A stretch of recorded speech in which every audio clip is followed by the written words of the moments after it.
Okay. Right, so we've got the start of a new month, so we've just got 3 weeks of this month. Okay. Um, so it's going from the idea of drawing features and making that into a portrait. So I thought I'd do a little bit on that. And then other weeks you can just, if you've got anything you want to finish off, or if you anything you want me to cover, you can just put that in there. Some of the ideas that you've all been coming up with for projects for next year, I've put together a draft, which I'll send out in the email at the weekend, but it's that, so if you want to look at that. All the lino equipment is over there, if anyone wants to use that today. So, these are a couple of old sort of portrait demos that I've started in the past and never really finished, so I might carry those on at some point as paintings. But I just do a little bit of drawing just to kind of get into the feel of that. So, just chosen her just because I have the painted version too. If I was going to start off drawing her, and you could, if you want to, just stick with drawing, you don't have to paint. Watercolours I find quite a difficult medium to do portraits in, though you could, yeah, you probably could do. To start with, I just try and think, you know, I start quite lightly, just holding the pencil at the end, just feeling my way around the shapes, and just thinking, if I was going to draw her, you know, where would I be drawing? Where would a head and face me? So just, I don't want anything that's going to sort of tie me in too rigidly. I'm thinking that's probably the head and face shape. I then start to look for where the middle of her features will be, so sort of like, you know, almost like a line of symmetry. In this case, we're seeing a lot more of this side of a face than we are this side. So I'm thinking, if there was to be a line, it kind of be through here. I'll just draw lightly on the photo actually. So it'd be a slightly curved line that's going to draw something in. So if I wanted the head to be about here, probably about there, sort of curving around like that, a little bit of an angle to it. She's just very slightly, she's kind of, I think this is a shoulder here, so she's almost like just looking back slightly over her shoulder. And once I've got that in, I'm looking for eye level, her eye level would be. In this case, I think it's very, very slightly just going down this way. It's just a fraction, it's like 1 degree or something, it's just a very, very slight tilt. If you're drawing somebody's head and face, it may be a little bit lower than that, might be better off there. You'll find that your eye level is roughly halfway from your chin to the top of your skull. So you're looking at halfway. So that would be about there. Can you see okay? Yeah, I was going to sit over there. Yeah, you're welcome to sit over here for a minute, or over here for a minute if it's easier. Right, I'll sit just there, that's thanks. Yeah, right. Thank you. Your chair to get on. And then once I'm there, I just think, well, maybe I'll start her eye about there. Her other eye is going to come in somewhere around here. Because we're seeing more of this side of the face, this will be a little bit wider than this eye, because that's starting to go around the corner. You see what I mean? We're seeing almost like the side of the eyeball there, rather than the corner of the eye. But I'll draw this one to start with. I usually like to start with the top eyelid. The other thing you can look for is, we've got this, you know, pop that in just as a general direction, but you can also look at the corner to corner. And in this case, that is very slightly going up a little bit. That corner is slightly higher than that corner. So just popping those in just gives me something to aim at really. And then I can draw that shape in. That's going up like that, and across, and then comes down fairly steeply here. So, you know, it's a broader arc to the curve to start with, and then it sort of tightens up a little bit like that. So I tend to get that in, and then I'll look for how much of the white of the eye I'm seeing, and then how much of the pupil of the iris, how much of the white of the eye again. I'm thinking the white of the eye perhaps into there. I think I need a sharper pencil really. And then this side, quite a bit of the white of the eye here. Something like that. And then, yeah, I can pretty much see all of the, at the bottom, I can sort of see it as a complete circle in this case. Quite often you'll find that you know, if that was somebody's eyelids, you might be seeing something a bit like that, where the top of the eyelid eclipses part of the iris, and the bottom of the eyelid eclipses another part. In this case, I think we're seeing all of the bottom of the iris, pupil in here. The top is just slightly eclipsed by her eyelid. So it's something a bit like that. And then once I've got that in, I'll then draw the bottom eyelid just to work that way. I guess you could if you wanted to start in the middle and then work outwards. I've never really tried that. So it would be the bottom of her eyelid there, then it straightens out a little bit. And then we've got the corner of the tear duct just there, into there. Once I've got that, I try and have a look at how much. So her eyebrow is actually quite close in to her eye shape. It comes out to about here. I tend to draw a shape around the eyebrow, something like that. So just almost like kind of got a shape around it to start with, and then I can work that in when I'm ready. And then the same with this shadow here. We've got a nice clear shape shadow on this side. And I can look at how much of the shadow I'm seeing, perhaps to about here, and just start to sketch that as a shape around. There's a little bit of shadow under here. So again, I maybe just draw a shape around it to start with. And nostril, I think it's going to be about here. What you can do is have a look at how the corner of the eye aligns with the nostril. Either drop a vertical line or sort of work parallel to that middle line. So if that's the middle, just about there, I think. And then this gap between her eyes, just looking at how wide that is, I'll measure that just with my pencil, the end of my pencil, and that looks to be about an eye's width. The other thing I've got, I've got to find them, is a set of dividers. I'll have to look for those in a minute. But they're quite useful. I've got a couple of sets of those. If you want to borrow a couple of those, they're quite good for just measuring off a photo and just comparing. If you're working from a photograph, that's quite a nice big sized photograph. So some people have directly measured and drawn to the same size of the photo, which you're welcome to do. I've not really done that in this case. So what I'll do here is whatever I've done here, and I think probably that's a tiny bit wide, bring that in a tiny bit. That's the eyes width. Measure that, that's an eyes width between her eyes. So whatever I've got here, I need to just do the same here. So that's my eyes width. That would be about where her other eye will start. And then I can compare the width of that eye to this one. And there to there is about the same as from here to the side of the iris, just because that's going around the corner. So whatever I've got here, that's about how wide I need to go there. Is that all make sense so far? Yeah, good. I've got the angle already, and I've got a centre line here. It doesn't matter if I might have to move it this way or that way, but it's just getting the general sense to start with. And then I'll just do exactly the same, draw the shape of the top eyelid, which is going up something like that, and then stops about there. And then a little bit of her tear duct, and then the pupil, how much the white of the eye, how much the pupil in the iris, how much the white of the eye again. Because I've got one pupil and iris drawn already, they should be about the same size. Yeah, I could just measure that off there and just make sure I get them the same size. I don't want one to look a lot bigger than the other, so that's going to be something like that.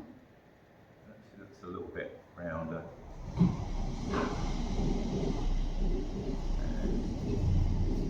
there. And then really what I'm seeing here is almost like the side of the eyeball. I think I've taken that a bit low, so let's bring that up a bit. And then bottom of the bottom eyelid, just into there. And then the side of her nose will be about there. Look at that angle there. So this part where there's a highlight on it, we call that the bridge of the nose. It's just very slightly going that way. It's not completely vertical, it's just going that way a little bit. So I just need to get a sense of, and if you want, perhaps use a line, sketchy line to plan out where the shadow shapes are going to go. And with drawing noses, sometimes it's quite hard to draw noses, and I find sometimes drawing a little circle where I think the tip of my nose is going to be is quite useful. So in this case, I'm just looking at where that would be. Yeah, it's sort of about here. So I think that's what I'm heading for. Because there's nothing really to latch onto, it's just like a little guide really. Getting the length of the nose is quite difficult. There's different things you can try. You could measure the width of the eye and then go down that way and just see how it compares. So if I do that, that comes to about there, just sort of halfway down that nostril shape. So again, I'll try that. And that's, yeah, perhaps you just want to go a little bit lower than what I am. That's to about there. And then the tip of the nose, it's really just a shadow. I can't really see much into her nostrils. So I've got a little bit of shadow under here. I think I'm possibly making it a bit too wide, I'm not sure. And then a little bit of shadow under here. And that softens out. And bring that under there a little bit. Yeah, I think I've probably made something too wide there. I'll perhaps it's the shadow. I think actually I've come over too far this way. Probably want to come back here a little bit. But I find it's best to sort of draw these areas in, kind of get her eyes as good as you can. It's quite interesting to get this angle across her eyebrows, going up like that, and then that just curls around there. So that's roughly where her eyebrows are going to be. A little bit of tone in there.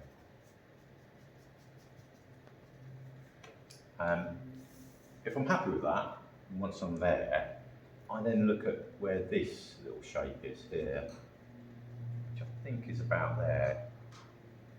So just draw a little circle there. And then we've got this little bow shape, so her lips. And then the top lip is about that deep. So it's, again, it's checking these spaces. This little bit here, you can compare that with something up here. And again, if I do that, it's a little bit deeper than how wide her iris is. So I think I'm about in the right area. And then the bottom lip, it's difficult to actually see a bottom lip, but there's a little bit of shadow underneath with the bottom lip, so that would be about there. Then looking for the corners of the mouth, again, sort of seeing how they relate to where her eyes are. So this side, if I've got this line here, I think go parallel to that. It's kind of somewhere about here. And the same this side, I think, is about there. So that's what I'm aiming for. And I try and just draw this edge where her lips meet. So maybe do that as a guideline to start with. Something a little bit like that. And then go a little bit darker. Just go over that. And then once I'm there, I can then get the shape, complete the shape of the top lip, like that. This side of the lip is really difficult to see where that is. It's almost like just a little bit of shadow underneath her lips, just in here. So that's probably enough to indicate where that ends. And again, it's similar this side. There's not an awful lot. few marks just to suggest, and then the rest is just shadows under here. That's most of the features. You can pop, quite often the top lip will be in a bit more shadow, so you can bring that shadow in there. And then the length of her chin, again, just check that against something. I know usually keep going back to eyes, so that's about nearly an eye's width. So take that measurement again. I think the chin's going to end up about there. But as you can see, I like to work the features to start with and then work my way out to the rest of the face. And I find that a lot easier. If you did an outline of the faces, then very difficult to get all these proportions in there, whereas you give yourself plenty of room to manoeuvre that. I can see that from the side of her eye to the side of her face is about that, and then that comes up like that, and then just kind of disappears into a hairline. The widest part of the cheekbones is about there, so that, yeah, I think that just comes down like that. And then from here to here, there's only a tiny bit of space, perhaps to there. So I can then, you know, just kind of keep looking across at chin, something like that. Perhaps a little bit higher. I think I've gone a bit low. Try that. And then that comes up there. There's a little bit of a head scarf shape coming in there. And then this way, here to here, I reckon about another eye's width. So there to there is about the same as here to here. So just give yourself a point to aim at, and then just following the hairline. This, where her hair parts, is kind of just above her eyebrow, about there. And again, just check that against something here. It's probably about that much. So I think that's about how high her forehead is. So hopefully that should come over to here. This can come over to here. She hasn't got a very, very steep forehead. Something like that. That feels a little bit wide. So with the jaw, your jaw tends to come down and then come out. And I think that point is about here. That's almost like where her jaw changes direction. So what I tend to do is look at how that lines up with some of the other features. So again, if I just went horizontally across, it would be about there. So I'm hoping that that's about where her jaw changes direction. And it almost feels quite high, but I think once I put it in, that doesn't look too bad. So I'm thinking that's probably where her jaw should be. Can't actually see her neck, so I haven't got that problem. You can't see her ears, so you haven't got problems with ears. But there probably would be with some of these portraits. You then just, you know, you might look in relation to, you know, you might find that maybe the top of the ear is slightly higher than the eyebrows, or the ear lobe is between the, you know, the eye and the nose. It can vary, it just depends on the angle of the photograph. But that's the sort of thing I'd look for. I feel like I'm going a bit wide, but it might be because I'm drawing from the side and things are stretching out a little bit. But from there, it's really a hairline, something like that. Her head scarf, that's kind of coming down to here. As I say, this shape and comes over to here. You can always, you know, check your spaces. That's coming down to about there. This compared to something that's up to about there. So yeah, probably the top of the head there, top of the head scarf there.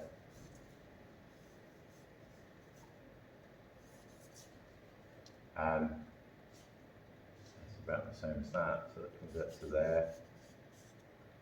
Basically just kind of following, you know, kind of working out really, and just checking, you know, checking widths of things against something you've already drawn.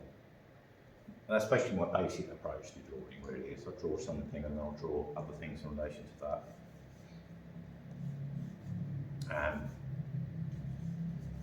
Something like that. And then, you know, if you wanted, you could use some, perhaps drawing the shapes of the shadow. So there's quite a strong shadow in here, shadow in here. Sometimes drawing a shape around the shadow shapes to start with can help. And then you can either do this if you want to make a tonal drawing, you can either do this very careful, smooth tone, or you can do something like hatching lines. And I quite like sort of hatching, and that you can do sort of hatching like that, and then cross hatching. And that's, that for a drawing, that can be enough just to indicate where lights and shadows are. So if I was going to do a little bit more here, build that up, and do a little bit more that way. And it starts to take on a sense of shape, sense of volume.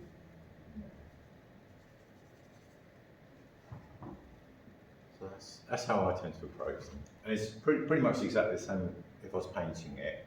I'd probably just sometimes I use a pastel pencil, but other times I would just get a small brush and just shape. But with water, if you are thinking to work in watercolours eventually, you probably just want a graphite pencil to outline things. With oils or acrylics, you can use anything you want to draw with, really. Does that make sense? Yeah, it does. Nice kind of thing. Okay, good luck.